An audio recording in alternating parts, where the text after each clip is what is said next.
어떤 사람에게 주시냐 하면 사모하는 사람에게 하나님께서 은혜를 주신다고 하셨어요. 그래서 오늘 하나님의 말씀 우리들 심령에 임하기를 간절히 축복합니다.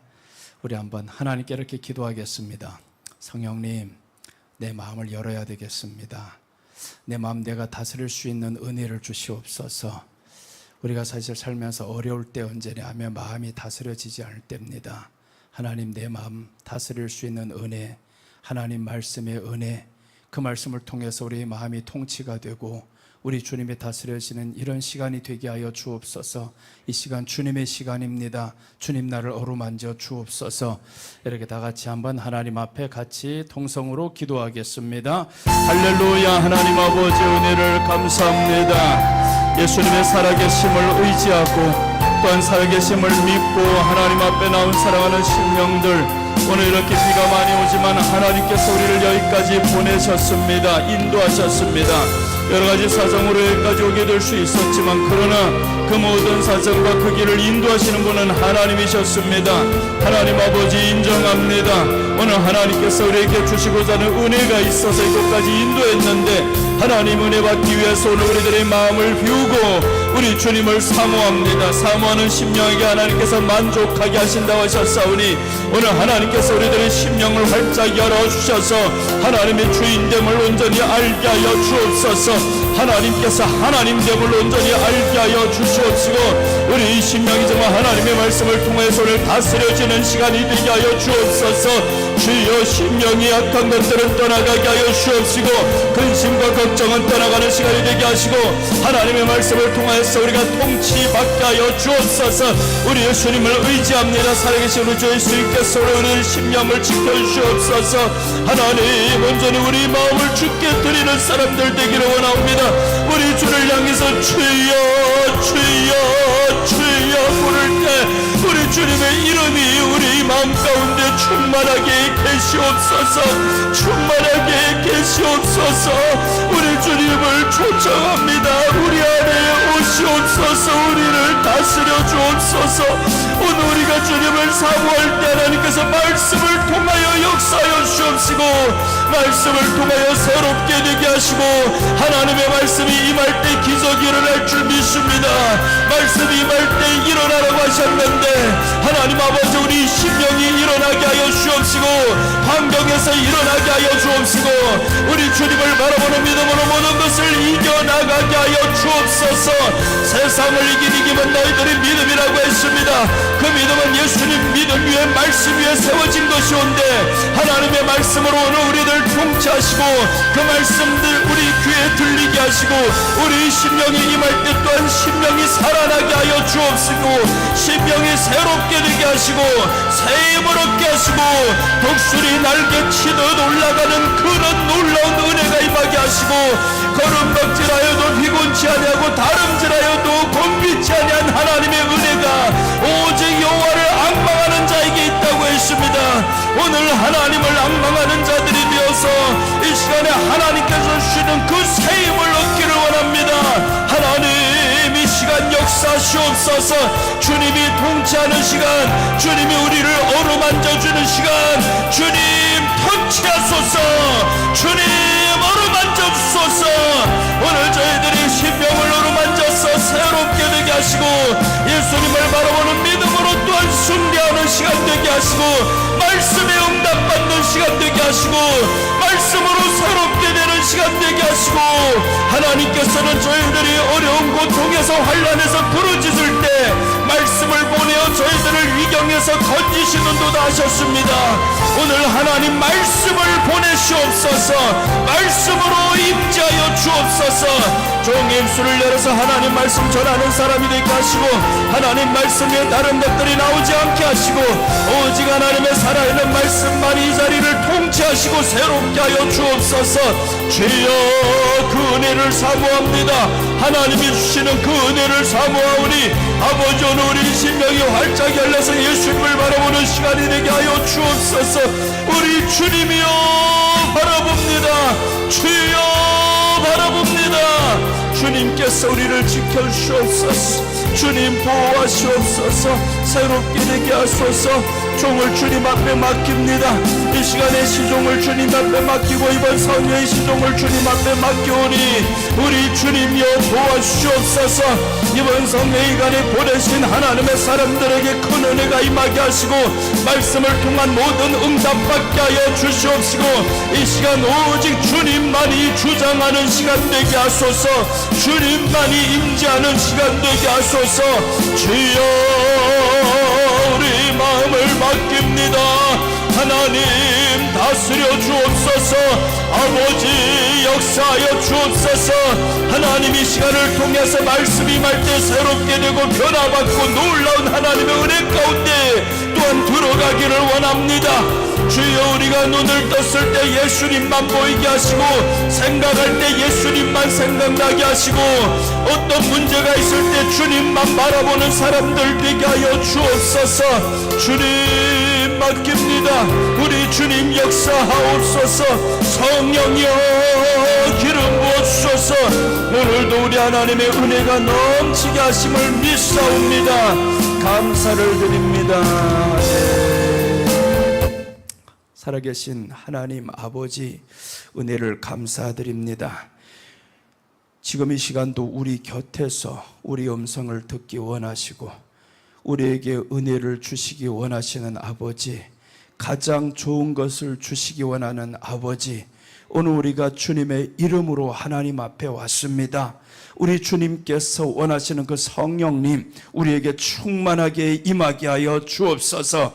근심과 걱정 모든 염려 하나님 앞에 맡깁니다. 오늘 십자가 앞에 내려놓습니다. 오직 주님의 평강으로 우리 마음을 다스려 주시옵소서.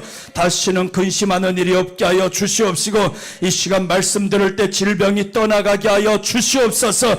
아버지 온라인으로 듣고 있는 사랑하는 심령도 오늘 큰 은혜가 임하게 하여 주시옵시고 현장에서는 100배의 은혜가 임하게 하여 주시옵시고 하늘문이 열리는 시간이 되게 하여 주옵소서. 살아있는 말씀이 임할 때 주여 우리들의 심령이 쪼개지게 하여 주시옵시고 질병은 떠나가게 하여 주옵소서. 주님 새롭게 하심을 믿사옵니다. 은혜를 사모합니다. 감사를 드리며 다시 오실 예수님의 이름으로 기도드립니다. 아멘. 새날이 되었습니다. 여러분 이 말씀에 대해서 혹시 이제 이해 못할 수가 있어요. 왜 새날이 되었다고 하냐면 하나님께서 천지를 창조하실 때 엿새 만에 마치고 일곱째 날에 쉬심이라 라고 하셨죠. 그런데 하루하루 지나갈 때마다 우리 주님이 이렇게 말씀합니다. 두 가지는 똑같은 말씀이 나와요. 우리 주님이 말씀하시니 그대로 되니라, 그대로 되니라 그렇게 나왔죠. 그리고 둘째 있습니다. 저녁이 되고 아침이 되니 이는 첫째 날이니라. 자 보세요. 이 말씀이 맞나 틀리나 여러분들 한번 판단해 보세요. 저녁이 되고 아침이 되니 이는 첫째 날이니라. 우리 생각에는요, 아침이 되고 저녁이 되니 이는 첫째 날이라는데 성경은 그렇지 않아요. 먼저는 저녁이 되고 그리고 아침이 되니 이것이 첫째 날이라는 겁니다. 그럼 왜 우리 주님이 그렇게 말씀을 하셨을까? 이것을 연속 6번 말씀합니다. 그리고 매번 창조할 때마다 그대로 되니라, 그대로 되니라, 그대로 되니라 바뀌지 않았어요. 그리고 하나 또 있습니다. 좋았더라가 있죠. 좋았더라는 매일 있는 게 아닙니다. 없는 날도 있었어요. 둘째 날은 좋았더라가 없습니다. 없었어요. 셋째 날은 좋았더라가 2번이나 있습니다. 여섯째 날 좋았더라가 2번이나 있습니다. 여러분 그러면 여기에서 중요한 것은 매일마다 계속 똑같은 말씀이 반복됐던 것이 있어요. 그것은 그대로 되니라입니다. 그대로 되니라. 왜 그렇게 말씀했을까요? 하나님이 말씀하시니 그대로 되니라는 거예요. 오늘 여러분 우리 마음에 하나님이 말씀하는 그 말씀이 내 안에 들어오면 그대로 됩니다. 새롭게 됩니다. 그리고 이제 마지막 끝날 때 이렇게 말씀하죠. 저녁이 되고 아침이 되니 라고 합니다. 오늘 이 마이크가 벼락 맞지 말지어다. 벼락 맞을 때가 많대요. 여기에 스피커가 벼락이 맞고 이게 벼락 맞으면 안 돼. 이거 여러분 정말 우리가 저녁이 되고 아침이 되니라는 말씀은 무엇이냐 하면 먼저는 저녁이었어요. 저녁은 무엇을 의미하냐면 어둠을 의미하잖아요. 저녁이 어둠입니다. 그 다음에 아침이 되니 이는 첫째 날이라고 했는데 아침은 새날을 의미해요. 그럼 저녁은 무엇을 의미할까라는 거죠. 저녁은 죄악의 밤을 의미합니다. 죄악의 밤이 지나가고 새날이 되는 것을 아침이 되니 첫째 날이, 이게 새날입니다. 그래서 우리 주님이 매일마다 창조하실 때마다 어둠은 지나가고 새날이 온다, 어둠은 지나가고 새날이 온다. 그것이 언제 이루어졌냐 하면 얘가 가버렸네요. 뭔가 하나 간 게 있어 지금. 글쎄 어디 하나 지금 맞기는 맞았는데 괜찮아요. 사람이 안 맞으면 돼요. 괜찮습니다. 지금 이제 유튜브 안 되는 거예요? 아니면 그냥 이것만 안 되는 거예요? 이것 안 되는 거는 오늘 그럼 성경 찾읍시다. 이제 제가 설교할 때는 성경 구절 찾는 내용들이 많아요. 가능하면 적게 찾겠습니다. 자, 이제 보시면 저녁이 되고 아침이 되니라고 여기까지 지금 말씀을 전하고 있어요.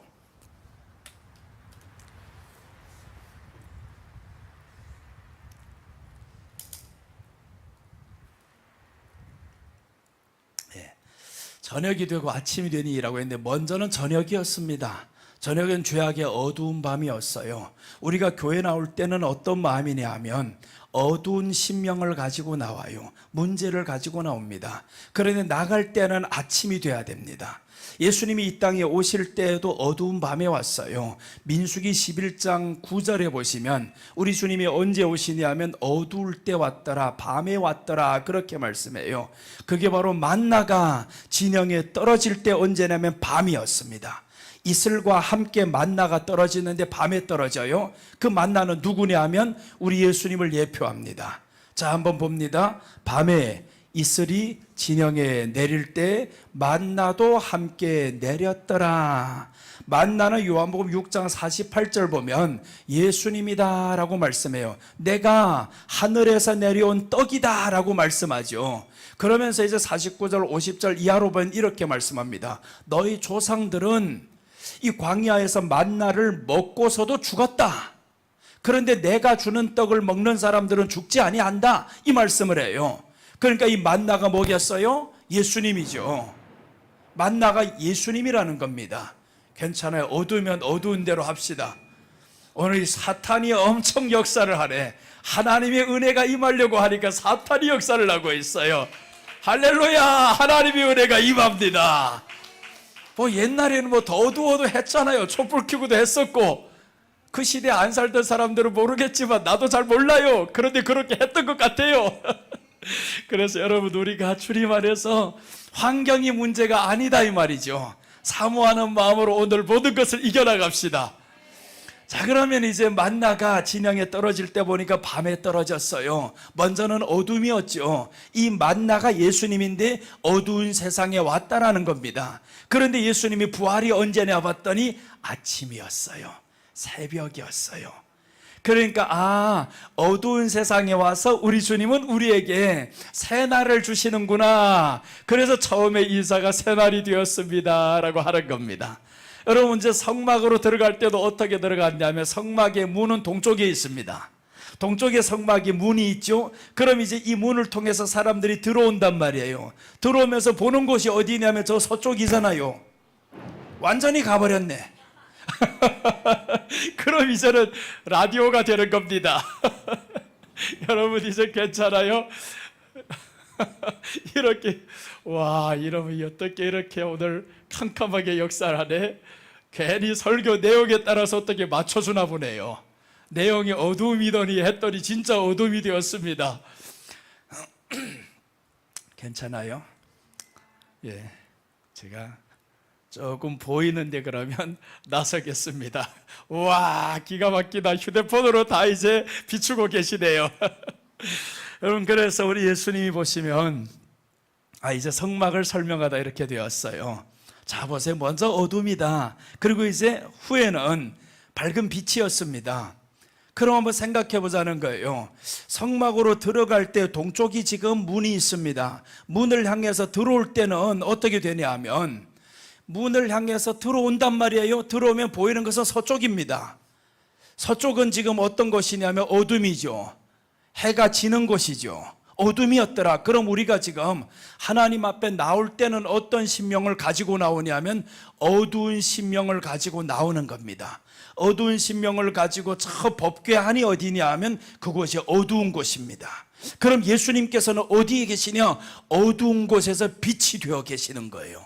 그래서 그 법궤 안에 들어갔다가 나올 때, 저 지성소로 들어가서 법궤 안에 있는 하나님을 만나고 나올 때, 그때 나올 때는 어디를 향해서 보고 나오냐면 동쪽을 향해서 또 보고 나오겠죠. 그러니까 어두움은 저기에다 맡겨두고 나는 이제 밝은 쪽을 향해서 가게 되는 겁니다. 그게 지금 성막에서 가르쳐 주듯이 저녁이 되고 아침이 되니라는 겁니다. 우리가 하나님 앞에 나올 때는 그 문은 누구냐면 예수님이 요한복음 10장에서 말씀합니다. 내가 문이다. 나로 말미암지 않고 내게 오는 자는 다 올 수도 없고 나로 말미암지 않고 오는 자는 안 된다. 그러니까 예수님이 내가 생명의 문이라는 겁니다. 내가 문이다. 그래서 예수님이 양의 문이라고 했는데 그 양의 문이 어디냐 하면 동쪽으로 나오는 그 문이었습니다. 그 문은 오직 예수님을 통해서 들어올 수 있는 문인데, 그럼 예수님을 통해서 들어올 때 사람들의 마음은 어떡하냐 하면 어두워요. 그 어두운 곳에서 있다가 이제 주님을 만나고 믿고 나아가는데 하나님 앞에 나아가다 보니까 우리의 어둠을 다 버리고 나갑니다. 오늘 여러분은 우리의 어둠을 다 버리고 갑시다. 나갈 때는 동쪽으로 나갑니다. 이제는 우리 새날이 되어서 아침이 되는 겁니다. 설교 끝날 때면 불이 반짝 켜질 거예요. 이제 우리 심령의 불이 켜지는 게 더 중요합니다.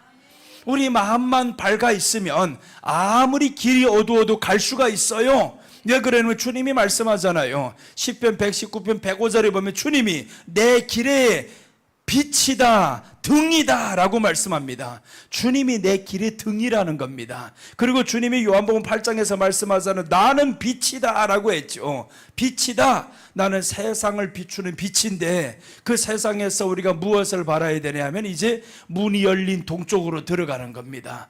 그 문에는 어떤 특징이 있냐면 왔어 이거. 그 문이 특징이 있다 이 말이죠. 문의 특징이 문턱이 없습니다. 문턱이 없다라는 거 왜 없겠어요? 아무나 들어오라고. 아무나 예수님의 이름을 그 문을 통해서만 들어오면 우리 주님은 내가 내게 밝은 날을 주겠다라는 겁니다. 너 와서 하나님만 만나라. 이제 그 지성소 안에만 들어와서 나만 만나고 가면 네가 나아갈 때에는 밝은 하늘을 보면서 가게 될 것이다. 그래서 오늘 우리가 그 은혜를 받아야 됩니다. 하나님 앞에 그 은혜를 받고 정말 올 때는 마음의 근심과 걱정과 한 보따리 짐들을 가지고 왔을 수 있어요. 그러나 이제 말씀이 임할 때, 그 말씀이 우리 안에 심령에 임할 때, 그때는 이 어둠이 떠나가기 시작합니다. 그래서 오늘 이 시간에 어둠이 떠나갔어요. 어떻게 이렇게 잘 맞춰주는지 몰라 이거. 시작부터 이렇게 어둠이 시작했다가 빛으로 또 벌써 이렇게 되잖아요. 이게 자꾸 이렇게 맞춰주면 됩니다. 하늘이 맞춰주고 있어요 지금. 여러분 우리가 하나님을 의지하면서 가다 보면 때로는 어두운 길, 내가 원치 않는 일들 일어날 수가 있죠. 그럴 때 우리가 해야 될 것 있습니다. 주저앉지 말아야 된다 이겁니다.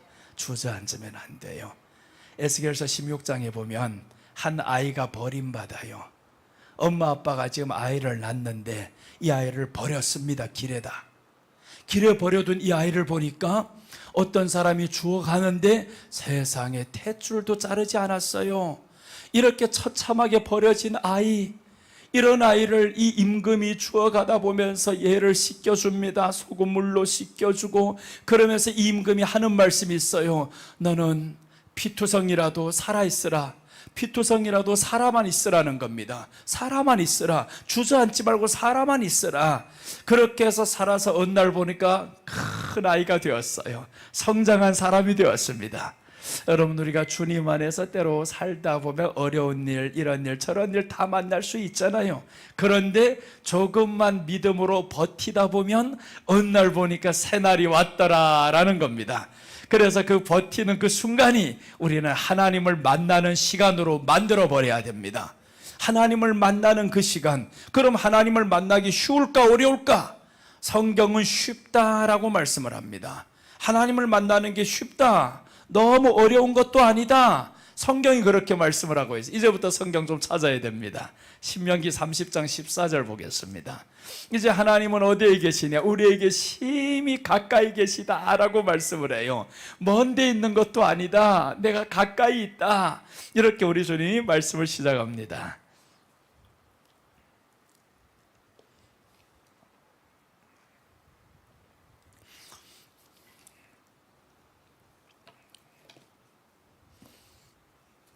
신명기 30장 14절, 오늘 성경 다 찾아야 됩니다.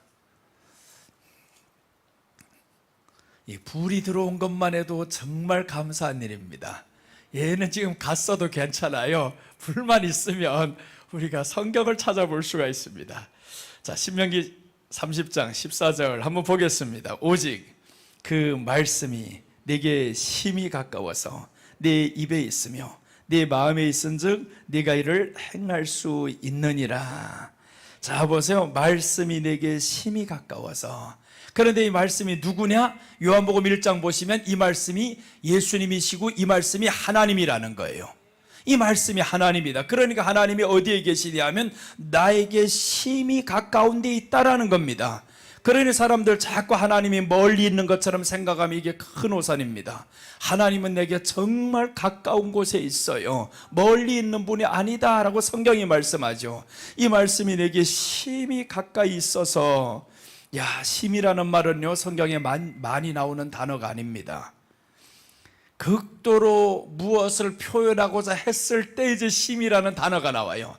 그럼 심이가 언제 사용되냐 하면 두 곳에서 사용되죠. 항상 크게 분할 때, 화가 치밀어 오를 때 심히 분하여 이럴 때 나오고요. 그런데 심히 분하여보다 먼저 사용될 때가 있었어요. 그게 창세기 1장 31절에서 하나님이 사람을 보면서 뭐라고 했어요? 심히 기뻤더라, 좋았더라 나오죠. 심히 좋았더라. 그러니까 원래 이 심이라는 것은 31절에 나오는 말씀입니다. 자, 하나님이 지으신 모든 것을 보시니 심히 좋았더라. 저녁이 되고 아침이 되니 이는 6째 날이니라. 자, 보세요. 지으신 모든 것을 보고 심히 좋았더라 라고 했죠. 그런데 오늘 하나님이 여기에서 심히 가까워서, 내 말씀이 내게 심히 가까이 있다라는 것은 하나님의 간절한 기대죠. 야, 제발 믿어달라, 믿어달라, 심히 가까이 있다. 그래서 심히는 오늘 보면 하나님의 간절함을 우리에게 보여주는 겁니다. 그리고 심히 또 언제 나오냐 하면 창세기 4장 7절에 보면 심히라는 말이 또 나와요. 6절에 나오나요? 7절에 나오나요? 거기에 보면 가인이 나오는데, 가인이 동생을 바라보면서 뭐라고 하냐면 심히 분하여 라고 나옵니다. 심히 분했다라는 겁니다. 우리 마음에 심히 분하면요 살인을 저지르게 되어 있어요. 자, 봅니다. 여호와께서 가인에게 이르시되 네가 분하여 함은 어찌미며 안색이 변함은 어찌미냐. 심히 나오는데 7절 한번 봅시다. 나오나 안 나오나. 그 뒤엔가? 5절이네. 5절 봅니다. 가인과 그의 재물은 받지 아니하신지라 가인이 몹시 분하여 안색이 변하니. 그럼 또 여러분들 혹시 이렇게 말하는 사람, 목사님 그게 어디 심이냐고, 몹시잖아요. 몹시가 심이에요. 그게 뭐냐 하면 원래 개역 성경에는 심이라고 되어 있어요. 심히 분했다, 몹시 분하여, 이런 말이에요. 그러니까 우리 마음에 심히 분하면 살인을 하게 되고 속에 없던 말을 합니다. 속에 없던 말을 하고 미움은 조금밖에 안 되는데 심히 분하면 이게 완전히 크게 부풀려 가지고 이게 살인도 이루어지죠. 그래서 오늘 이 가인은 마음에 심히 분하여 결국에 동생을 죽였습니다. 그런데 하나님은 보세요, 사람을 바라볼 때 심히 좋았더라 라고 합니다. 심히 좋았더라.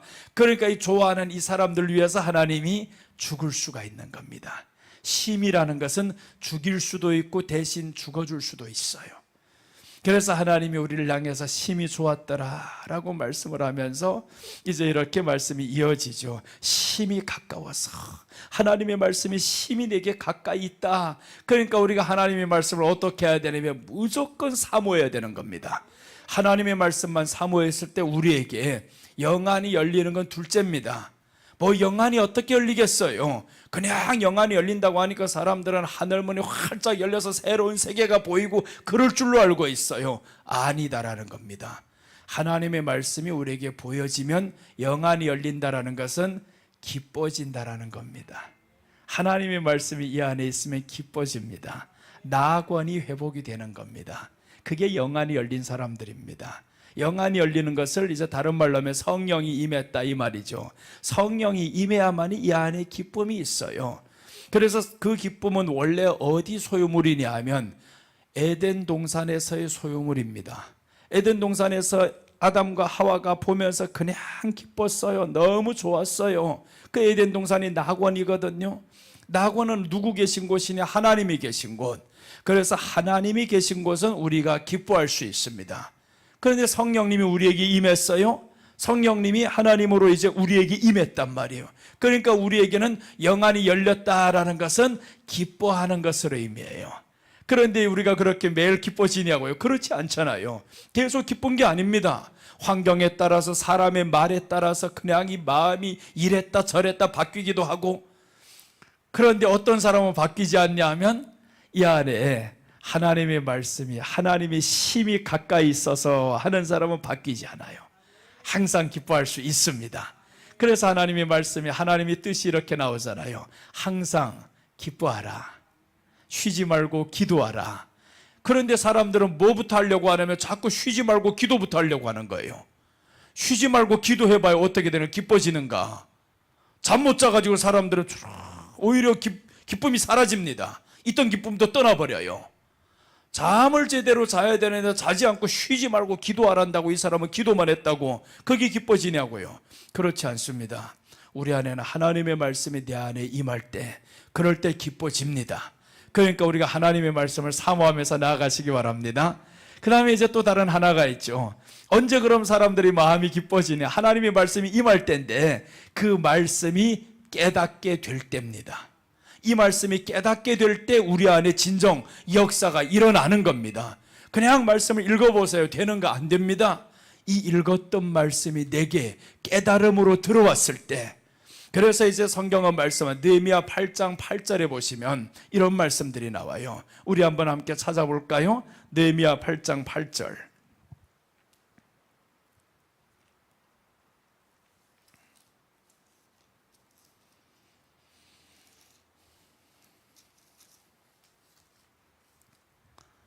앞을 보는 게 더 빠르겠습니다.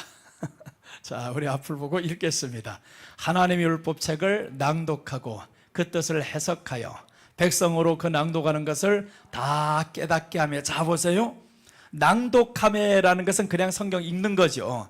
읽는 건데 여기에서 그 뜻을 해석하여. 자, 보세요. 한 단계 더 들어갔습니다. 읽고 해석했다. 해석이 들어갔어요. 그랬더니 이 백성들이 백성으로 그 낭독하는 것을 다 깨닫게 하며, 낭독했던 것을 해석해 주니까 다 깨달았어요. 깨달으니까 결과가 어떻게 됐을까? 9절입니다. 9절이 이제 결과가 나오는데, 이제 보세요. 백성이 율법의 말씀을 듣고 다 우는지라. 이것을 오늘날로 말하면 은혜를 받았더라, 감동을 받았더라, 하나님 말씀 깨달았더니 울음이 나왔어요. 여러분 진짜 그렇습니다. 하나님 말씀 깨달음이 올 때 눈물이 납니다. 상상 못할 감격의 눈물이 나와요. 우리가 어떤 내용을 들었을 때, 드라마 볼 때도 눈물 흘리는 사람 많잖아요. 나도 요즘에 나이 좀 들어서 그러는지 왠지 그런지 뭐 남자 갱년기가 빨리 찾아와서 그런지 드라마 보다가 울 때가 많아요. 그런데 여러분, 우리가 그것보다 더 중요한 게 있어요. 하나님 말씀, 이게 깨달음이 올 때. 드라마 볼 때 왜 울겠어요? 깨달을 때입니다. 뭔가는 내 심령에 확 와서 찔리고 감동이 오고 그럴 때 눈물이 난단 말이에요. 그런데 하나님 말씀, 우리 안에 깨달음이 왔어요. 그랬더니 우는지라. 그 다음에 운 다음에 이 사람들 어떤 일이 일어나 보세요. 이제 울었어요. 총독 느헤미야와 제사장 학사 에스라와 백성을 가르치는 레위 사람들이 모든 백성에게 이르기를 오늘은 너희 하나님 여호와의 성일이니 슬퍼하지 말며 울지 말라 하고 10절 봅니다. 느헤미야가 또 이르기를 너희는 가서 살찐 것을 먹고 단 것을 마시되 예비치 못한 자에게는 너희가 나누어 주라. 이날은 우리 주의 성일이니 근심하지 말라. 여호와를 기뻐하는 것이 너희 힘이니라. 자, 이제 하나님의 말씀을 깨닫고 났더니 사람들이 울었어요. 울고 이제 하라는 것 있죠. 이제 너 해야 될 것이 있다. 너희들과 함께 같이 먹게 해라는 거예요. 너가 지금 이 말씀 깨달았지? 이제는 네가 먹지 못하는 사람들에게 나눠주면서 함께 같이 먹고, 그리고 이제 근심하지 말라는 겁니다. 근심하지 말라. 그 다음에 해야 될 것 있죠. 여호와를 기뻐하는 것이 너희 힘이니라. 그러니까 우리가 이제는 하나님의 말씀을 깨닫는 그 순간부터 이 안에 기뻐지는 겁니다. 하나님이 좋아지는 것이고 하나님이 기뻐지는 겁니다. 여러분, 그래서 오늘 그런 일들이 이 시간에 일어나기를 축복합니다. 분명히 그런 일들 일어났잖아요. 하나님을 기뻐하는 것이 너희 힘이라고 했어요. 우리에게 힘이 있습니다. 응답받은 내용이 힘이 아닙니다. 하나님을 기뻐하는 것이 진정한 힘입니다. 응답은 한 번으로 마칠 수가 있어요. 그런데 하나님을 기뻐하면 응답은 연속입니다. 우리는 응답 일회성으로 끝나면 안 됩니다. 하나님을 기뻐하는 것이 가장 큰 힘인데, 그래서 시편 18편 1절도 보면 여호와는 나의 힘이시라 라는 겁니다. 하나님이 힘이시라 했는데, 그럼 그냥 하나님이 힘이십니다 이렇게 하지 못한단 말이에요. 그래서 오늘 저기에서 확실하게 말씀하는데 여호와를 기뻐하는 것이 너희 힘이라는 겁니다. 그러니까 우리가 하나님을 기뻐해야 됩니다. 우리가 항상 기뻐한다라는 거, 어떻게 그럼 기뻐하겠어요? 그리스도 안에라고 말씀하죠. 그리스도 아니다라는 것은 예수님을 좋아해야 내 마음이 기뻐진다라는 겁니다. 그래서 우리가 예수님 눈에 보이지 않지만 예수님 좋아합시다. 예수님 사랑합니다. 의지합니다. 이렇게 나아가다 보면 우리 주님의 마음에 점점 이제 커지겠죠. 그분이 계신 자리를 잘 만들어 드려야 됩니다. 예수님 내 안에서 편하게 계시게 내가 자리를 만들어 드리겠습니다. 가시방석 만들어 놓고 앉으세요 하고 탁 앉았을 때 하하하 웃으면 안 되잖아요. 그러니까 우리 주님이 여기에 앉아서 편하게 좀 계실 수 있게 만들어야 되는데, 그냥 가시방석 만들어 드리는 사람들이 있어요. 주님이 앉을까 하면 주여 도와주세요 하고, 그러다가 뭐 이제 마음에 불편한 게 있어요, 미운 사람이 있어요, 억울한 게 있어요, 그냥 주님 앉아있지도 못하게 들락달락 볶아댑니다. 예수님을 기뻐하면 우리 주님이 이 안에 있는 게 얼마나 좋겠어요. 물론 우리가 기도할 때면 이런 내용 저런 내용 할 수는 있어요.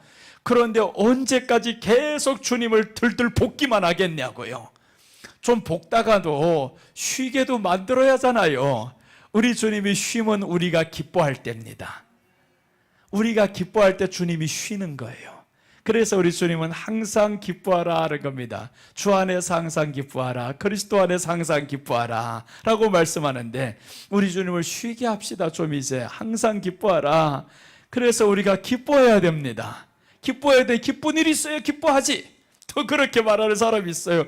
뭔 기쁜 일이 있어야 기뻐하지, 어떻게 계속 기뻐하냐고. 일이 있어서 기뻐하라는 게 아니었잖아요. 항상 기뻐하라는 것은 여호와를 기뻐하는 것이 너희 힘이니라. 그래서 우리 주님을 기뻐하라는 겁니다. 주님 바라보면서 기뻐하면 나도 기뻐지는 겁니다. 그래서 성경은요, 이 물두멍 만들 때 어떻게 만드냐 하면, 이제 잠언이나 전도서를 보다 보면 이런 말이 나와요.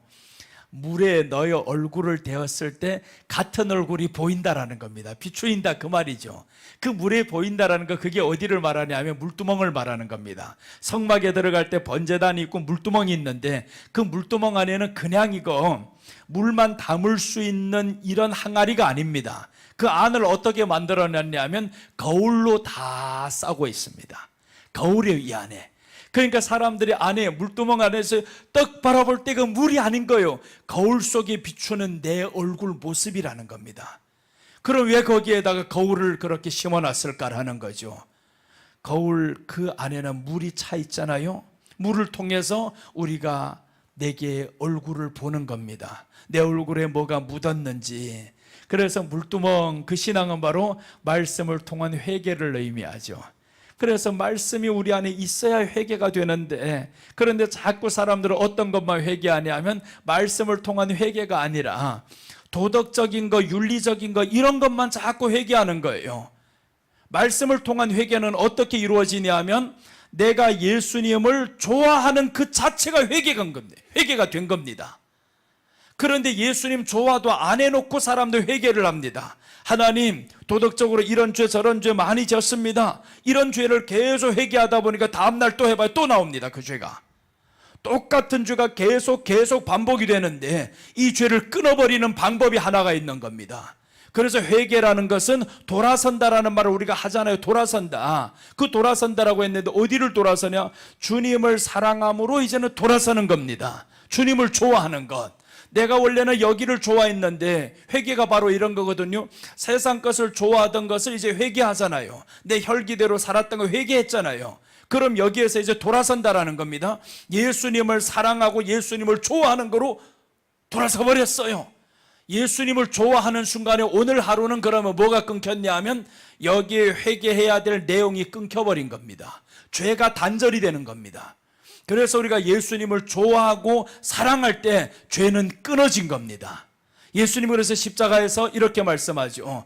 사도 바울이 뭐라고 말씀하냐면 갈라디아서 6장에 보면 이런 말씀이 나와요. 내가 그리스도와 함께 십자가에 못 박혔다. 그리고 이제 이분과 함께 내 정과 욕심을 십자가에 못 박았다라는 겁니다. 내 정과 욕심을 십자가에 못 박았다. 그리고 이제 2장 20절에 와서 나와 이렇게 말씀하죠. 내가 그리스도와 함께 십자가에 못 박혔고 이제 내가 사는 것은 그리스도 안에서 하나님의 아들을 믿는 믿음 안에서 사는 것이라 라고 했습니다. 믿음이라는 게 뭐냐 이거죠. 믿음이라는 게. 이 믿음이라는 것은 이제 느헤미야 8장 8절과 연결해 이게 나옵니다. 믿음은 내가 좋아하던 것에서 다른 좋아하는 대상을 바꾸는 게 믿음입니다. 예수님을 좋아하는 겁니다. 이제 예전에는 세상 것 위해서 나를 위해서 살던 이 사람이 이제 예수님을 좋아하면서 사는 겁니다. 여러분 십자가를 믿는다 그러잖아요. 예수님이 나를 위해서 죽은 걸 나 믿습니다. 내 죄를 위해서 죽어주신 걸 믿습니다. 그럼 그 믿음을 어떻게 표현합니까? 주님이 십자가 지신 거 믿으면 그럼 우리가 해야 될 행동이 있잖아요. 그분이 좋아져야 되죠. 그게 믿는 거라는 겁니다. 예수님이 좋아져야 됩니다. 십자가를 믿는데 내가 왜 예수님이 기뻐 앉아요? 좋아 앉아요? 그럼 아직 내가 믿음이 부족하다 그렇게 말할 수 있죠. 믿음이 부족하구나. 그러니까 우리는 그 믿음을 위해서 하나님 앞에 기도하는 겁니다. 하나님 내게 큰 믿음 주세요. 사람들이 말하는 큰 믿음은 자꾸 기적을 일으키는 믿음을 원하는 겁니다. 그런데 우리 주님이 주고 싶은 믿음은 그 믿음이 아니었어요. 네가 나를 보면서 기뻐하는 그 믿음. 그래서 오늘 성경에서 말씀이 깨달아졌을 때, 그럴 때 이제 우리 안에 기쁨이 온다, 눈물이 난다. 그러면서 이제 이 하나님 생각에도 힘이 되는 겁니다. 그래서 네가 여호와를 기뻐하는 것이 너에게 힘이니라 라고 했습니다. 우리에게 힘은 하나님이 좋아졌을 때 그게 힘입니다. 세상 그 어떤 것이 내게 다 이루어진다고 해도 하루아침에 없어지는 것이 우리들이 가지고 있는 소유물들이잖아요. 욥을 통해 보면 그런 것들이 다 나타나잖아요. 욥이 보세요. 그렇게 많은 재물 가졌어도 하루아침에 날아가잖아요. 오늘날 사업하는 사람도 마찬가지잖아요. 보증 한번 잘못 썼다가 그냥 확 다 날아가 버리고, 또 어떤 사람은 잘 나가다가 그냥 뭔 일이 있어가지고 사고 쳐서 뭐 연달아 계속 잘못 나가고, 하루아침에 다 잃어버리는 게 사람들 가진 소유물입니다. 그것을 내 힘으로 삼으니까, 또 그것을 지키기 위해서 믿음 생활하니까 우리는요 재물 지키려고 믿음 생활하는 게 아닙니다. 그 믿음은 하나님이 좋아서 하는 겁니다. 그냥 하나님이 좋아요. 왜 좋냐고요? 나를 위해 죽어주셨잖아요. 그분이 보통 분이 아니잖아요. 천지를 만드신 이 하나님이 나를 위해 죽었다라는 게 얼마나 놀라운 일이냐고요. 그러니까 우리는 하나님이 좋아져야 되는 겁니다. 그래서 하나님은 환경 보면서도 항상 기뻐하라, 범사에 감사라는 것이, 범사에 감사라는 건 네가 있는 이 모든 일들보다 나를 더 좋아하라는 거죠. 그러니까 네가 이 일 때문에 울고 있고 웃고 할 때마다 그건 아니다. 이제 나만 좋아해달라. 나만 좋아해달라. 이유가 있죠. 하나님이 우리만 좋아했기 때문에 그렇습니다. 하나님이 우리만 좋아했기 때문에 우리도 나만 좋아해달라는 겁니다. 여러분 혹시 주례 보는 목사님이 이렇게 주례하는 거 봤어요? 신랑 신부 오늘 결혼하게 됨을 축하합니다 하면서 이제 주례사를 합니다. 그런데 이제 신부님이시여 결혼하고 나서 12명의 남자를 해주시기 바랍니다. 이렇게 하는 사람이 있었어요? 없잖아요. 그런 사람 없어요. 결혼하면 서로 백발이 될 때까지 한 사람 보며 사랑하면서 살고 그냥 좋아하면서 행복하게 사시기 바랍니다. 그렇게 해야 되는데 누가 그런 소리를 할 사람이 있어요? 왜 그러냐 하면 한 사람이 이 사람을 사랑하고 그럼 사랑하는 사람 그 사랑에 대한 대가를 또 이제 사랑으로 받아주고 그러는 게 이제 결혼 생활이다 하면 우리가 예수님 믿으면서 그렇잖아요. 사랑으로 시작이 됐습니다. 하나님이 우리를 향한 사랑으로 시작이 되었다면 하나님이 우리를 독생자 아끼지 않고 사랑했으면 하나님도 우리에게 요구하는 바가 있죠. 너 12가지 신을 다 섬기면서 나를 사랑해 그러지 않을 거란 말이에요. 그래서 예수님이 말씀하잖아요. 누구든지 나를 따르려거든 이렇게 시작이 됩니다. 누구든지 나를 따르려거든 먼저 해야 될 것이 있다. 너부터 부인해야 된다. 자기보다 너보다 나를 더 사랑해야 된다. 예수님 이게 전제 조건입니다. 십자가 못 박히기 전에 제자들에게 하신 말씀입니다. 누구든지 나를 따르면 자기를 부인하라고 하는 것은 너보다 나를 더 사랑해야 된다. 그리고 이제 있죠. 자기 십자가를 지고 나를 따르라고 했는데 이제 뒤에 버려야 할 것들 여러 가지 종류가 나오잖아요. 부모나 형제나 전토나 이런 것이 있으면 나보다 더 사랑하는 것은 합당하지 아니하니라 우리 주님이 말씀했어요. 그러니까 우리를 향해서도 주님이 요구하는 바가 딱 하나밖에 없습니다. 너 나만 사랑해달라. 그 말씀이 이제 십계명의 1계명입니다. 너는 나 외에는 다른 신을 내게 두지 말지니라. 그 다른 신이 때로는 내가 될 수도 있어요. 그래서 자기를 부인하고 하죠. 자신을 부인하고. 그것이 또한 내게 재물이 있을 수 있으니까 전토를 가진 자는 내게 합당하지 않다. 부모나 형제나 자식이나 나보다 더 사랑하는 자 합당하지 않다. 우리 주님이 말씀하는 겁니다. 그래서 우리가 지금 최종 목적은 예수님 한 분만으로 사랑하는 그 단계에 이르기를 원하는 것이 우리 믿음의 여정이어야 됩니다. 믿음의 여정은 응답받고 축복받기 위한 길이 아닙니다.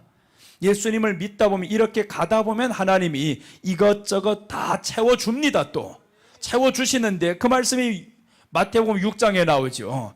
너희가 무엇을 먹을까 입을까 마실까 구하지 말라는 겁니다. 이런 것들은 다 이방인들이 구하는 것이라 이런 것들은 너희에게 있어야 할 줄을 아시느니라.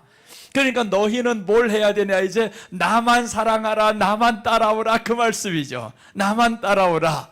그럼 우리 주님이 이런 것들 다 채워줄 것인데 사람들은 이것들을 위해서 따르는 겁니다. 그러니 영원토록 잡아야 할 그분은 잡지 못합니다. 응답받은 것 때문에 간증하겠다라는 겁니다. 응답받은 내용 때문에 간증할 필요가 없어요. 의미 없어요. 우리 주님이 사랑이 되는 그것을 간증해야 되잖아요. 그런 간증하는 사람이 있었으면 얼마나 좋겠어요. 야, 사업이 망해서 내가 지금 간증을 할래요. 암병이 걸렸는데 내가 간증할래요. 이런 사람 없어요. 어떤 사람이 간증하네요. 암병 걸렸다가 나은 사람, 사업이 망했다가 잘 된 사람. 이런 사람 간증은 수도 없이 들어봤는데 이런 간증은 못 들어봤어요. 내가 암병 걸렸어요. 할렐루야. 하나님의 은혜입니다. 이런 사람 없어요. 다들 어떻게 합니까? 암병에서 나았다고 하나님의 은혜입니다. 이런 소리는 많이 하지. 여러분 우리가 사도 바울이 감옥에 들어갔을 때 보세요. 오늘 기뻐하라. 내가 다시 말하노니 기뻐하라 했던 말씀이 빌립보서 4장에 나오는 말씀이에요. 여기에서 지금 이 빌립보서는 옥중서신입니다. 감옥에서 기록한 서신입니다. 사도 바울은 자신을 향해 이렇게 말씀합니다. 내가 복음 때문에 40의 감한매를 5번이나 맞았다. 태장에 그렇게 맞았고 3번이나 죽을 고비를 넘겼다. 이렇게 사도 바울이 죽을 고비를 많이 넘기고 감옥에 들어가고 감옥에 들어가서 사람들에게 하는 말씀이 있어요. 빌립보 교인들에게 항상 기뻐하라는 거. 다시 말하노니 기뻐하라는 겁니다. 기뻐하라. 그러니까 본인이 기쁘다 이 말이죠. 주 안에서 항상 기뻐하라. 내가 다시 말하노니 기뻐하라. 이게 지금 좋은 환경에서 아닙니다. 감옥에 있는 환경입니다. 요셉이 감옥에 들어갔을 때 하나님과 함께함으로 기뻐했어요. 근데 사람들 요셉이 결말만 보죠. 요셉이 총리 되었더라. 이게 간증인 줄로 알아요. 요셉에게 있어서 간증, 그게 간증 아닙니다. 총리 된 건 아무것도 아닙니다. 요셉의 간증은 감옥에서 하나님이 함께 하시니 형통하였더라 합니다. 그 형통은 잘 되는 걸 보고 말하는 게 아닙니다. 형통이라는 원어의 뜻은요, 앞으로 나아가다라는 뜻입니다. 앞으로 나아간다. 네가 지금 감옥이라는 환경에 들어왔지. 형들로부터 팔려서 왔지. 누명 써서 또 더미창으로 왔지. 그런데 너는 앞으로 나아간다라는 겁니다. 하나님 앞으로 계속 나아가는 겁니다. 여러분, 우리가 정말 하나님 앞으로 계속 나아가시기 바랍니다. 일이 안 될 때도 하나님 앞으로 나가야 됩니다. 일이 되게 해달라고 나가는 게 아닙니다. 하나님이 좋아서 나갑니다. 나는 하나님이 좋아서. 그래서 이제 요셉이 일이 다 마치고 나서 이렇게 말씀하잖아요. 자기 형들에게, 형들이 나를 팔았으므로 두려워하지 마소서, 이렇게 말씀합니다. 형들이 나를 판 게 사실이다 이 말이죠. 형들이 나를 팔았으므로 두려워하지 마소서. 하나님께서 당신들을 구원하시려고 나를 먼저 보내셨습니다 라고 하잖아요. 그러니까 이렇게 말하는 사람에게는 어떤 마음이 없어졌겠어요? 미움이라는 게 없죠. 나를 팔았던 이 사람들 내 앞에 지금 다 나타났는데 정말 12번 때려도 이게 속 시원치 않을 사람들인데, 근데 그 사람들 보고 근심하지 마소서, 두려워하지 마소서. 왜 그렇게 말했겠어요? 하나님이 보이니까 그렇습니다. 하나님이 더 좋으니까. 내 아픔보다, 내 억울함보다 하나님이 더 좋으니까. 그래서 항상 기뻐하라 이 말씀은 환경 좋을 때를 말하는 게 아닙니다. 나쁠 때가 있어요. 그럴 때도 네 환경보다 너는 내가 더 좋더냐, 네가 고난당하는 그 아픔보다 내가 더 좋더냐, 그걸 우리 주님이 요구하는 것이죠. 그래서 우리가 이제 그 믿음으로 나가야 됩니다. 나도 그 단계 못 이르렀어요. 그런데 왜 그런 설교를 하냐고. 누가 다 살아서 한대요? 성경이 있으니까 있는 대로 하는 거지. 성경이 있으니까 하는 겁니다. 살아서 하는 게 아니에요. 나도 못해요. 기분 나쁘면 싸웁니다. 설교 마치고 나가서 시비 거는 사람 있어요. 기분 나빠 이거. 2번 다시 얼굴도 보기 싫어 이거. 그런데 왜 다시 또 그렇게 하냐 하면, 내 기분 나쁜 것은 내 기분 나쁜 것이에요. 네가 기분 나쁘다고 해서 하나님 말씀 이거 빼고 저거 빼고 하면 뭘 전할래요? 하나님 말씀 있는 그대로 내가 살든 못 살든 그건 둘째입니다. 있는 그대로 전하는 거예요. 전하다 보면 나도 이제 깨달음이 와가지고 그래 살아야지 하면서 내가 이렇게 전하는 내가 어떤 마음으로 할 것 같아요? 회개함으로 하죠. 이 마음에 찔리면서 전하는 거죠. 살지도 못하는 주제 이 새끼 네가 그런 소리 하고 있냐, 이렇게 지금 누군가가 나를 말한단 말이에요. 이게 지금 참소하는 마귀입니다. 욥기 1장에는 참소하는 마귀가 자꾸 참소하잖아요. 그런데 욥이 그렇다고 해가지고 자기 삶을 포기하겠냐고요. 이거 빼고 저거 빼고 할 수는 없잖아요. 그러니까 예수님 있는 그대로를 전하다 보면 그것이 내게 생명이 될 수가 있고, 내가 살아온 삶에 여러분들 은혜 받으면 큰 실수입니다. 여러분들 은혜 받아야 할 것은 목사의 삶이 아닌 거예요. 하나님의 말씀 때문에 은혜 받는 겁니다. 그런데 자칫 잘못해가지고 사람들은 목사의 삶에서 은혜 받는다는 거예요. 큰일 납니다. 큰일 나. 그 삶이 간증이 되어가지고 그 삶이 구원해 준다고요? 절대 아닙니다. 그건 이단인 거예요. 하나님의 말씀만이 우리를 구원합니다. 그래서 우리는 정말 오직 말씀만, 그 말씀이 우리에게 들려질 때 그것으로 내가 살고요, 말씀이 임하는 사람은 다른 사람의 허물이 보이는 것을 덮어주게 됩니다. 말씀이 없는 사람은 자꾸 허물을 까발리고 해가지고 양파 가득 계속 까도 또 나오고, 그러니 누구만 안 나오는데요? 자기 거만 안 나와요. 왜 자기 거 안 나오겠어요? 남이 거 깠으니까. 다른 사람 거를 잘 까는데 자기 거를 하나도 안 까이고. 이게 말씀 받지 못한 사람들의 특징입니다. 말씀을 받은 사람들은 내 것을 자꾸 까요. 내 자신이 보인단 말이에요. 거울이잖아요. 하나님의 말씀이 거울인데 내가 보이지. 그러니까 설교할 때도 이렇게 내가 보이니까 그런 말씀 하는 겁니다. 안 되니까 해보려고 하는 거예요. 또 앞으로 가보자, 또 앞으로 가보자. 그렇게 서로 여러 가지 어려운 일들 참 많잖아요. 그럼에도 불구하고 주여, 나 주저앉지 않을래요. 우리 주님 의지하면서 또 한번 가볼래요? 주님 기뻐하면서 가볼래요? 그럼 우리 주님이 야 좋다 좋다, 너 나 기뻐하는 거 나 알았다. 그럼 얼마나 좋겠어요. 주님이 너무 기뻐하시지. 여러분, 이제 지금 전해야 될 말씀이 있는데 이번 주간에 또 지금 레위기 13장하고 14장으로 들어가야 됩니다. 지난 6월 달에 왔을 때 지금 레위기 13장을 시작했어요. 13장 시작해서 6번째까지 설교하고 오늘 7번째, 8번째까지 하면 13장이 마칩니다.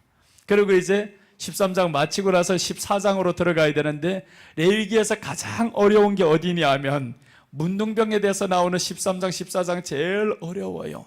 제일 어렵고 재미도 없고 뭘 하는지 자꾸 반복이 되고 뭔 소리냐 하고, 그런데 왜 그렇게 말했을까? 왜 이런 반복이 많을까 해봤더니, 여러분 반복 많이 할 때 언제 반복 많이 하겠어요? 중요하니까, 꼭 듣기를 바라니까, 이것만큼 꼭 하기를 바라니까. 그래서 레위기 13장, 14장이 참 오래 끌고 갑니다. 이제 우리 지난번에 했던 거 말씀드리겠습니다. 서론은 여기까지입니다. 지금까지 했던 것은 서론에 불과합니다. 이제부터는 어디로 들어가야 되냐 하면 말씀의 바닷속으로 들어가야 됩니다. 그래서 이렇게 말씀 안으로 들어가야 그제부터 우리 생명이 되지. 뭐 이제 서론이라고 끝날 때 됐구만. 그런데 우리는요, 이 서론을 깊이 쫙 깔아놓고 그리고 이제 하나님 말씀으로 들어가자 이거예요. 자, 오늘 레위기 13장 40절에서 59절까지 이제 7번째 봐야 될 말씀입니다. 대머리 증세라는 것인데, 레위기는 8가지 이 나병의 증세가 나옵니다. 레위기 13장의 큰 제목은 뭐냐 하면 나병의 구체적 증세와 영적 의미, 이런 말씀으로 지금 계속 전하고 있습니다. 나병의 구체적 증세가 있다 이 말이죠. 나병의 구체적 증세다.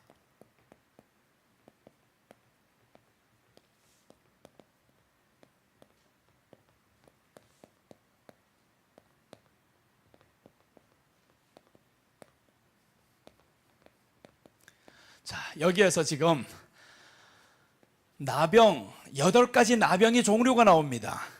레위기 13장에 보면 8가지 나병의 종류가 나오는데 혼자 읽으면 아무리 봐도 이해도 안 됩니다. 그런데 이제 같이 읽고 같이 보다 보면 이 엄청난 은혜가 이 안에 감추어져 있어요. 자, 이 구체적 증세 하나하나 보는데 여기는 영적인 의미를 담고 있다, 이런 뜻입니다. 지난번에 이제 1장 13장 1절부터 보면 어떤 내용이냐면 피부병의 증세가 있습니다. 8가지 증세가 있는데 피부병의 증세, 이게 지금 8절까지 나와요. 피부병인데 그것은 뭐냐 하면 죄의 흉측성을 말합니다. 죄가 이렇게 흉측하다, 이런 흉측한 죄를 어떡할래? 그러니까 죄의 흉측성을 이 13장에서 시작하면서 나오는 겁니다. 그리고 백반의 증세 나옵니다. 둘째는 백반의 증세, 첫째는 나병, 피부병의 증세, 백반의 증세, 이런 것들이 계속 이제 나와요. 종기, 화상 뭐 이렇게 쭉 나오는데 혼자 보면 어려우니까 지금 이제 설명드릴게요. 피부병은 죄의 흉측성이다. 백반의 증세는 모든 인간은 원죄를 가지고 있다. 그래서 백반, 이 백반은 여기에 이제 오늘날로 말하면 이 피부 이 백반 현상이 있잖아요. 이런 거. 여기에 뭐가 생기냐 하면 뾰루지가 생기는 거예요. 그럼 이런 것들이 뭐냐? 얼마나 흉측하겠어요. 여기에 지금 살색이 변하면서 흰색으로 확 바뀌는데 여기에 지금 뾰루지가 나면서 살이 막 이게 다른 생살이 막 생기고 하면 얼마나 흉측해요. 그러니까 이것들은 무엇을 의미하냐 하면 인간은 원죄를 가지고 있다. 그러니까 죄가 흉측하다, 이것을 보여주는 겁니다. 그 다음에 종기 증세입니다. 이 종기, 오늘날로 말하면 그냥 종기인데 옛날에는 이것도 피부병에 이제 나병에 이제 다 속합니다. 그래서 나병에 8가지 증세가 있어요. 나병이 구체적 증세했죠. 종기는 죄의 결과로 인한 하나님의 형상 파괴입니다. 그래서 이게 하나 둘 이런 것들 형상, 종기가 생기면서 결국에 하나님의 형상이 파괴돼요. 나았던 곳에 또 나고, 그 다음에 이제 또 화상의 증세가 있습니다. 화상을 입었어요, 사람이. 어제 내가 지금 여기를 댔는데 이게 지금 화상의 증세가 성경에 나온다. 이 화상의 증세가 뭐냐 하면 화상은 처음 보면 이건 피부병이 아닙니다. 나병이 아닌 거예요. 그런데 이 안에 며칠 지나 보니까 이게 지금 고름이 생기는 겁니다. 화상 처음에 봤을 땐 그냥 화상이었는데 불그스름하고 이렇게 화상이었는데 안에 보니까 고름이 생겼어요. 이런 것들이 있어요. 그럼 화상 그냥 사람들 볼 때는 괜찮았어요. 찾아주셨네요. 예. 자, 봅니다. 한번. 제사장은 진찰할지니 그 색점이 털이 희고 그 자리가 피부보다 우묵하면 이는 화상이니, 화상에서 발한 문둥병인즉 제사장은 그를 부정하다 할 것은 문둥병의 황처가 됨이니라. 이제 화상도 문둥병이라 했죠.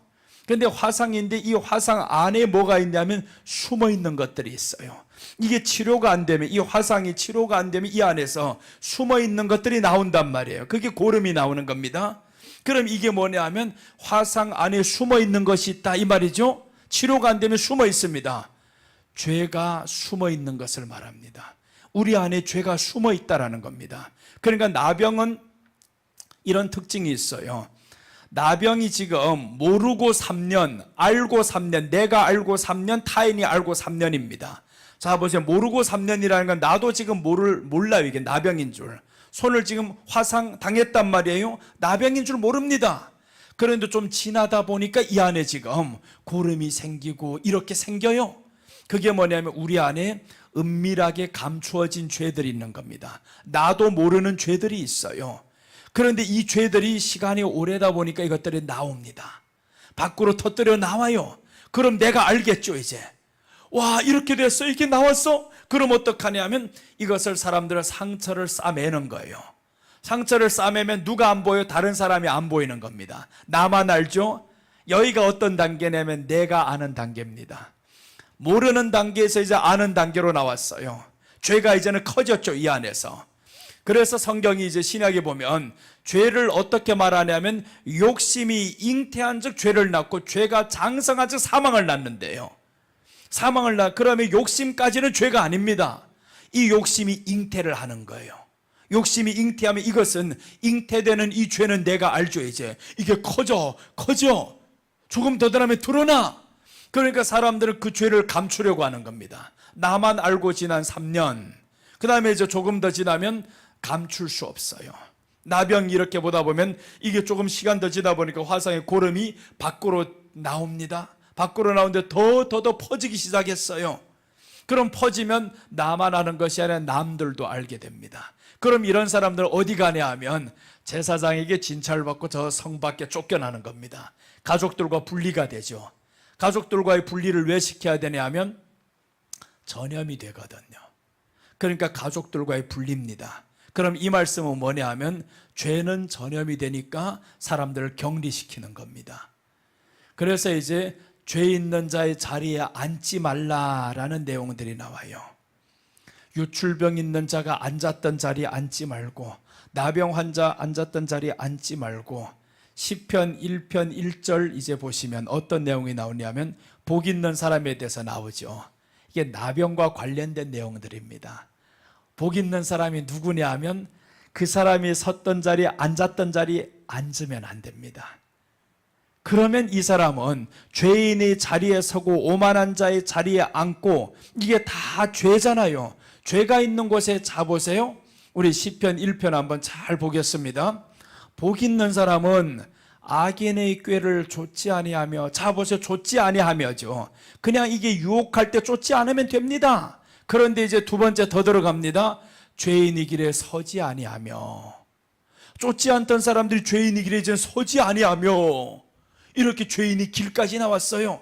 그 다음에 더 나아가면 오만한 자의 자리에 앉지 아니하고, 이제 이런 사람의 자리에 서지 않고 앉지 않고 따르지 않고, 이런 사람이 복 있는 사람이라는 겁니다. 그러니까 이런 사람들을 어떻게 해야 되냐면 오만한 사람, 죄인, 이런 사람이 있으면 격리시켜버려야 되죠. 격리시키는 거, 그게 바로 나병 환자들에 대해서 말씀하는 겁니다. 그래서 이제 나병의 이 화상의 증상에 대해서 지금 말씀드려요. 숨어있다 범죄로 드러나는 죄의 모습입니다. 이런 것들이 숨어있다가 드러나죠.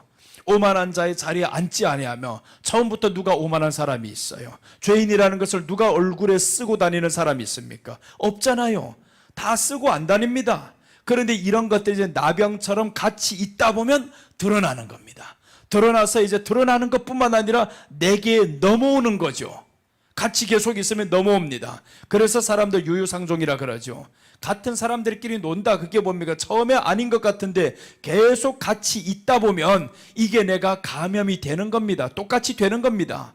그래서 우리는 주님이 하시는 말씀이, 회개라는 것이 바로 그들과 같이 있던 자리에서 이제는 격리시켜버리고 예수님께로 돌아서는 겁니다. 그게 바로 지금 회개라는 거죠. 자, 그 다음에 이제 보시면 5번째 증상입니다. 머리와 수염의 증상입니다. 머리와 수염의 증세가 있는데, 이 머리에 보니까, 수염도 보니까 여기에 흰 점들이 생기고 여기에 피부병이 생겨요.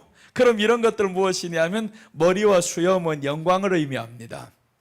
그래서 이런 것들이 떨어집니다. 수염이 떨어지고 머리가 이게 푹 이런 데 생겨서 빠지고 대머리가 되고 이런 것들이 있는데, 이런 것은 죄로 인해서 하나님의 영광이 떠납니다. 우리는 하나님의 영광이 임해야 살거든요. 사람을 하나님이 지으실 때 하나님의 형상으로 지었기 때문에 하나님의 영광이 사람 속에 있어요. 그러니까 하나님이 사람에게 바라는 것이 있습니다. 하나님이 영광 받기를 원하는 것은 이 사람에게 하나님의 영광이 있으니까 이 사람들이 하나님을 찬양한다라는 건 그냥 입으로 찬양하는 것을 말하는 게 아닙니다. 찬양이라는 뜻은 무엇을 의미하냐면 높이는 것을 의미합니다. 찬양하는 것은 우리가 입으로만 찬양하고 손뼉치며 찬양하고 이런 게 찬양이 아닙니다. 손뼉치며 하는 것은 세상 노래도 그렇게 할 수가 있어요. 흥을 돋구면서 할 수 있단 말이에요. 그러니까 손뼉 친다고만 해서 찬양이 되는 게 아닙니다. 찬양이라는 것은 하나님이 이사야서 43장 7절에서 말씀하는 것이 하나님이 사람 만드신 목적에 대해서 말씀하죠. 나를 찬양하기 하기 위함이라. 그 찬양이 바로 원어로 보면 높인다라는 뜻입니다. 하나님을 높이는 것이 찬양입니다. 우리 이렇게 말씀하잖아요. 무릇 내 이름으로 일컫는 자, 곧 내가 내 영광을 위하여 창조한 자를 오게 하라. 그들을 내가 지었고 만들었느니라. 21절 나오는 말씀이네. 21절에서 하나님이 내 영광을 위해서 내가 만들었다. 그런데 그 영광을 어떻게 드러내야 되냐 하면 이 백성은 나를 위하여 지었나니 나의 찬송을 부르게 하려 함이니라. 그래서 이제 찬송 부르게 한다고 하니까 그냥 입으로만 찬송 부르는 게 찬송인 줄로 알아요. 아닙니다. 찬송은 하나님의 하신 일을 높이고 놀라는 겁니다. 와, 하나님 하신 일을 보면서 놀라는 거예요. 그래서 성경에 최초의 찬양이 나오는데, 에덴 동산의 찬양과 마태복음에서의 찬양을 보면 에덴 동산에서 하나님이 천지를 창조하시고 그 다음에 이 모든 창조한 물건들을 어디에 가져오냐면 아담에게 가져옵니다. 아담이 볼 때마다 얼마나 놀라겠어요. 와, 하나님이 여자를 만들어 놓고 누구에게 가지고 왔어요? 아담에게 가지고 왔죠. 그래서 아담이 최초의 찬양이 뭐냐 하면 내 살 중에 살이요, 내 뼈 중에 뼈요. 하나님이 깜짝 놀랐을 거예요. 야, 너 어떻게 알았어? 하나님의 작품인데 내 왜 몰라요? 그렇지 않겠어요? 하나님과 대화가 되는 거죠.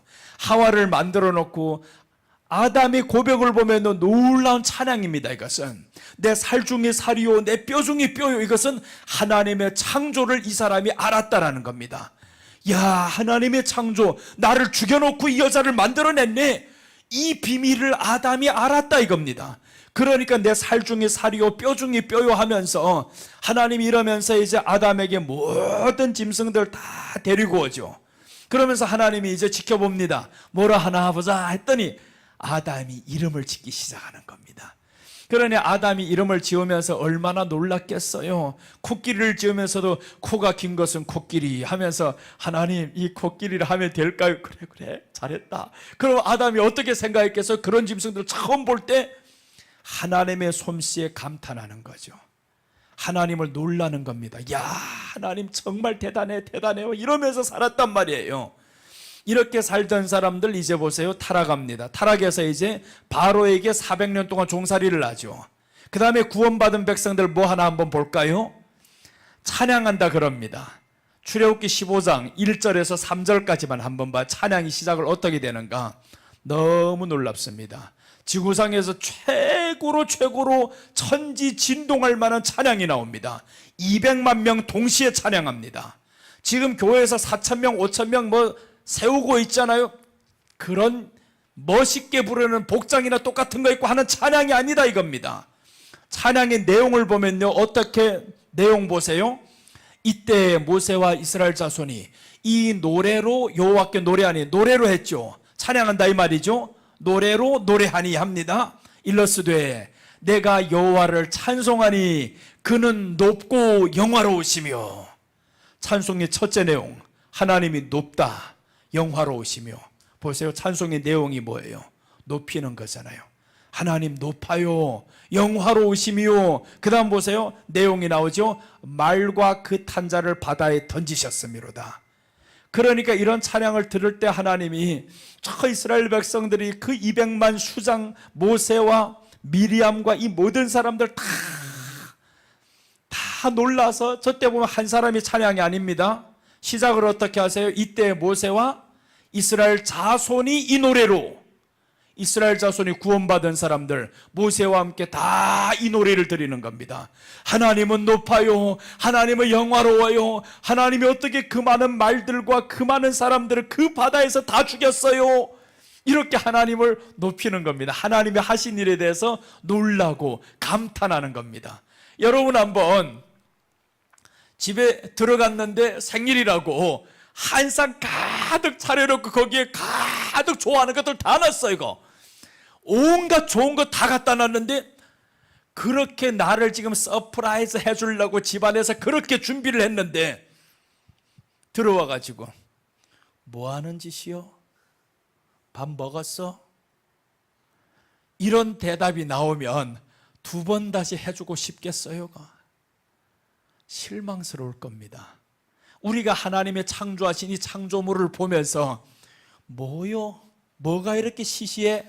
이러면 하나님은 지금 엄청난 일을, 저 바로의 군대들이 따라올 때마다 홍해를 갈라놓고 거기를 지나가게 만들 때 이 사람들이 따라오니까 저들이 눈을 어둡게 만들고 니들 지나가면 다 죽이는 걸 보았고, 이 모습을 보면서 백성들이 어떤 노래를 해야 되냐 하면, 제정신인 사람은, 그러니까 이 사람들은 제정신인 겁니다. 그 은혜를 경험한 사람들은 하나님을 높이게 돼 있어요. 그래서 이제 찬양이라는 게 뭐냐면 높이는 겁니다. 하나님을 높이는 거예요. 그냥 입으로만 노래하는 게 아닙니다. 노래의 내용을 보니까 하나님을 높이자 다 이 내용입니다. 뒤에 보면 말과 그 탄자를 바다에 던지셨음이로다. 2절 3절 또 보세요. 여호와는 나의 힘이요 노래시며 나의 구원이시로다. 그는 나의 하나님이신 내가 그를 찬송할 것이요 그는 내 아비 하나님이신 내가 그를 높이리로다. 높이리로다 했잖아. 높이리로다. 하나님을 높이는 게 찬송입니다. 그러니까 우리가 지금 찬송할 때 왜 기뻐해야 되는, 높이는 거예요. 하나님을 높이는 겁니다. 그럼 하나님이 너무 좋아한다는 거예요. 내가 내 백성 나를 높이는 거 좋지, 자식이 태어나는데 부모를 자꾸 무시해봐요. 기분 좋겠는가? 저 애 아빠 누구예요?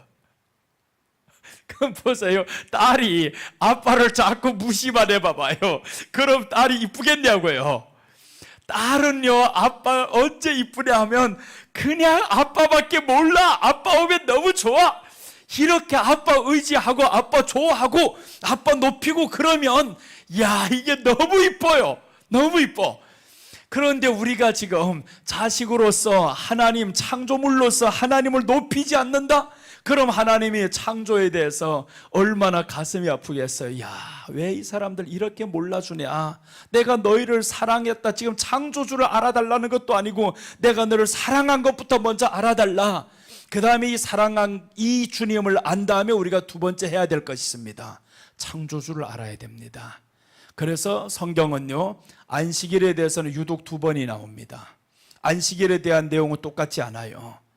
신명기에서 나오는 안식일과 출애굽기에서 나오는 안식일의 내용이 다릅니다.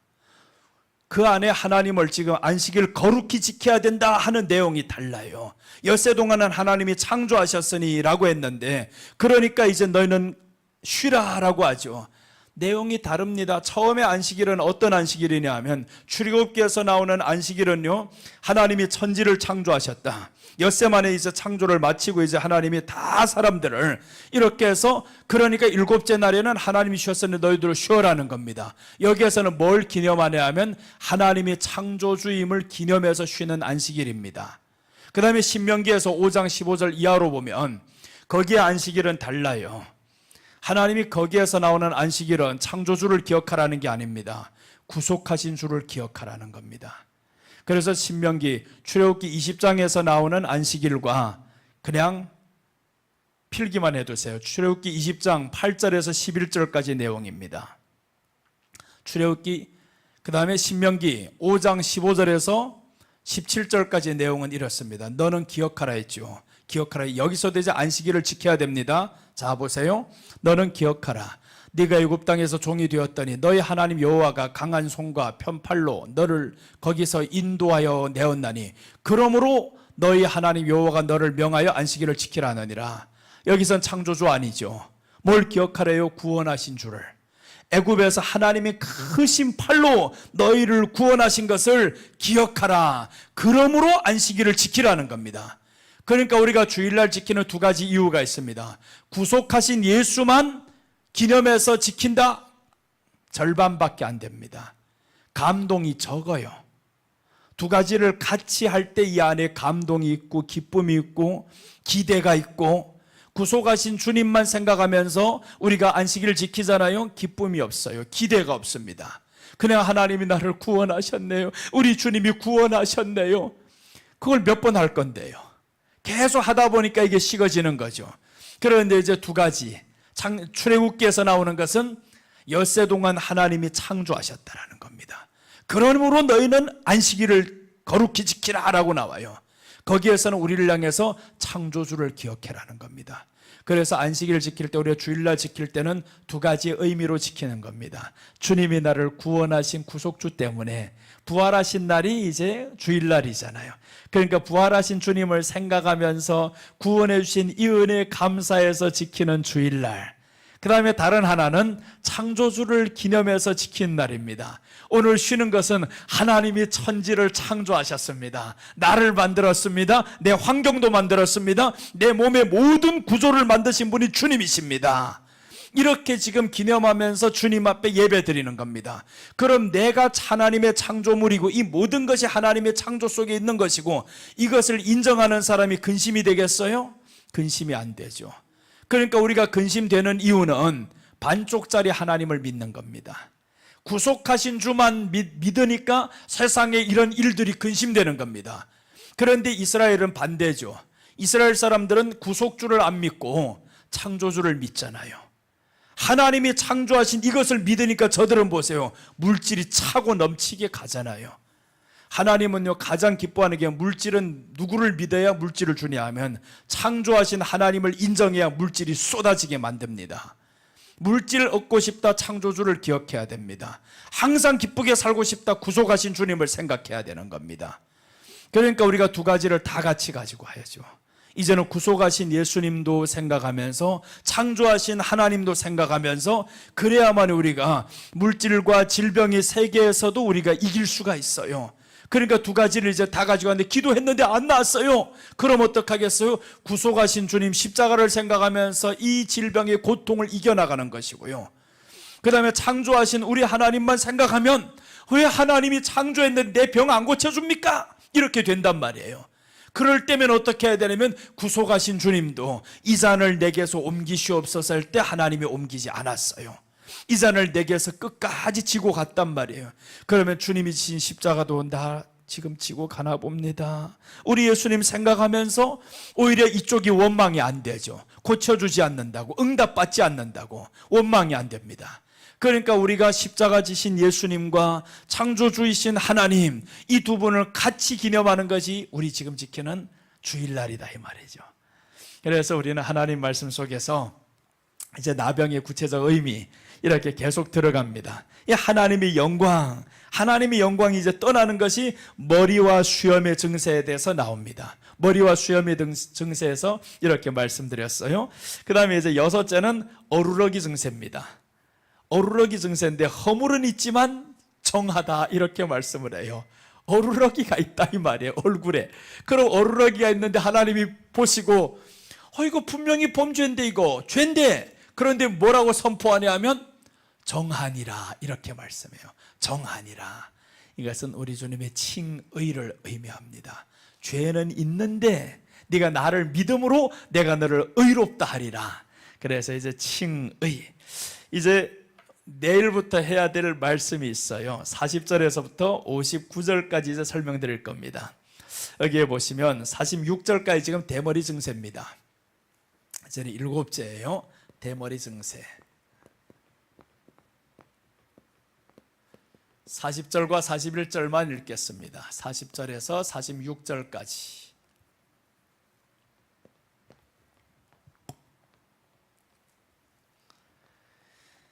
40절하고 13장입니다. 레위기 13장 40절과 41절 보면 여기도 아주 어려운 대목이 나오죠. 우리 다 함께 보겠습니다. 누구든지 그 머리털이 빠지면 그는 대머리니 정하고. 자, 이제 대머리가 나왔어요. 대머리 증세입니다. 오늘 이 시간부터는 대머리. 그런데 대머리 하면 기억나는 사람이 하나 있잖아요. 엘리사. 이 엘리사가 대머리인데 아이들 42명이 뭐라고 하냐면 대머리야 대머리야 했다고. 이 대머리라고 했다는 그것 때문에 엘리사가 지금 그 42명의 아이들 곰이 나와서 물어 죽이게 만들어버렸어요. 왜 그렇게 대머리라는 말에 그렇게 화가 나서 죽여버렸을까? 이게 나병과 다 연관이 되죠. 이제 나병과 연관이 되어서 이것을 보면 이제 나타납니다. 그러니까 이 엘리사 같은 사람들 대머리라 이것만 그냥 보면 이해가 안 돼요. 왜 그랬을까? 해석이 안 되는데 이제 이것과 같이 보면 이해가 됩니다. 무슨 뜻일까 하는 거죠. 그래서 대머리 증세에 보면 여기 40절과 41절만 읽고 이제 마쳐야 됩니다. 혹시 오늘 저녁 마치고 내일 오전 남을 사람들 누구예요? 꽤나 많네요. 남을 사람들 반 남고 반 가네요. 가는 사람들은 시간만 있으면 유튜브라도 꼭 보세요. 이거. 자, 보시면 대머리 증세가 이게 좀 어려워요 지금. 자, 이제 한번 봅니다. 앞머리가 빠져도 그는 이마 대머리니 정하니라. 앞머리가 대머리 특징이 뭔지 아세요? 빠졌던 자리는 나지 않아요. 이게 머리가 빠졌던 게 나면 대머리라고 안 그럽니다. 대머리는 빠진 게 나지 않으니까 대머리라 그러는 거예요.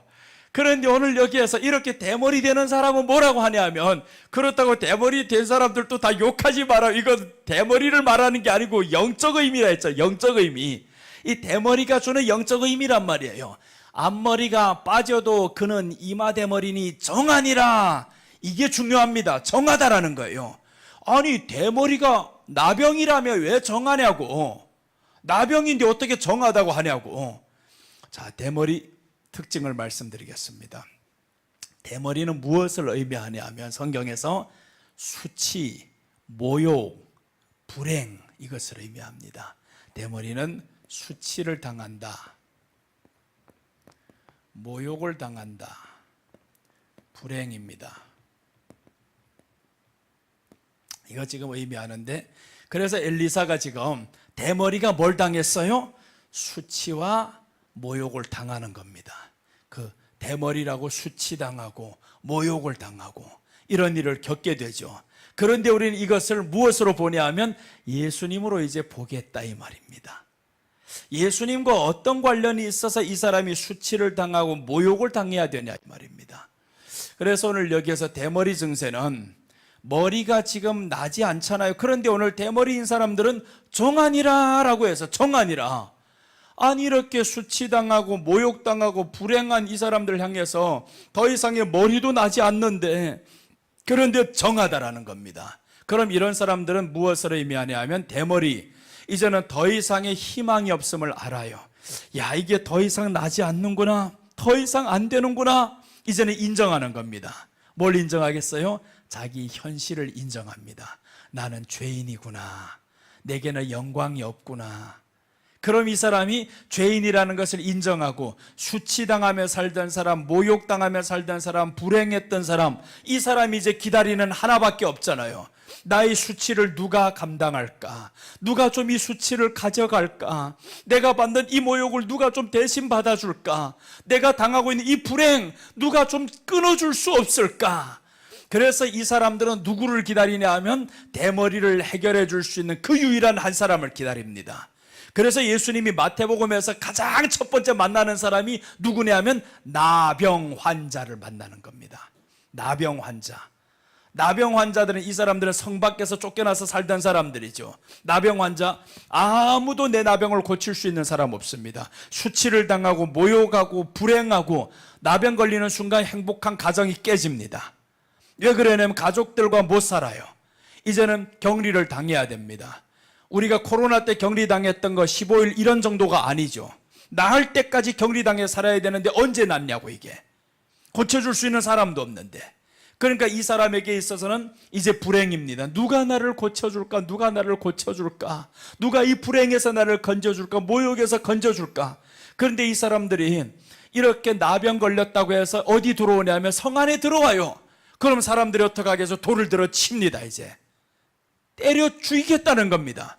그러니까 수욕과 모욕과 불행과 이런 것들이 다 겹치고 있습니다.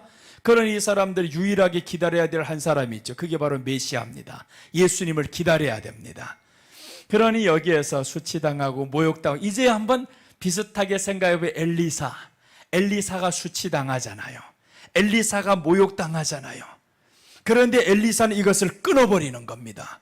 네가 나를 모욕해, 네가 나를 수치당해? 그러면 엘리사가 누구를 예표할까 이 말이죠.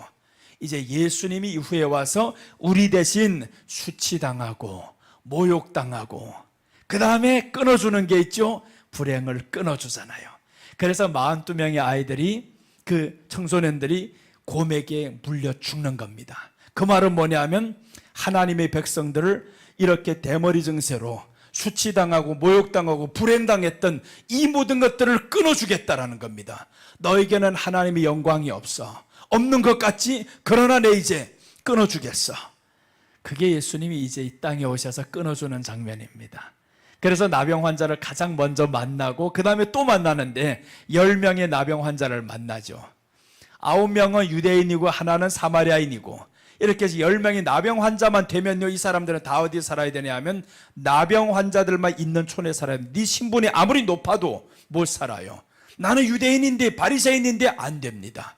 나병만 걸렸다 다 똑같이 됩니다.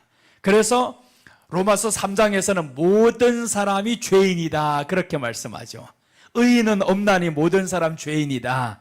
그 말씀, 우리는 신분 높고 낮음이 없다, 다 죄인은 똑같다 이 말이에요. 다 똑같은 이 죄인들에게 필요한 것은 누구만 필요하냐? 나의 죄를 해결해 주실 예수님만 필요합니다. 그래서 예수님을 기다리는 사람이 있는가 하면 기다리지 않는 사람이 있어요. 나병인 것을 아는 사람은 예수님을 기다리겠죠.